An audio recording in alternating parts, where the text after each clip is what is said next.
喺景點買手信、食好嘢、影靚相，吃喝玩樂一次滿足。玩遍澳門就由葡京出發。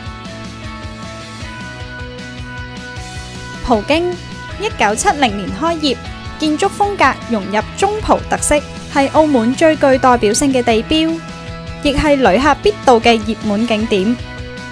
考考你，葡京門口嘅設計靈感到底係嚟自乜嘢嘅呢？答案係 A 蝙蝠。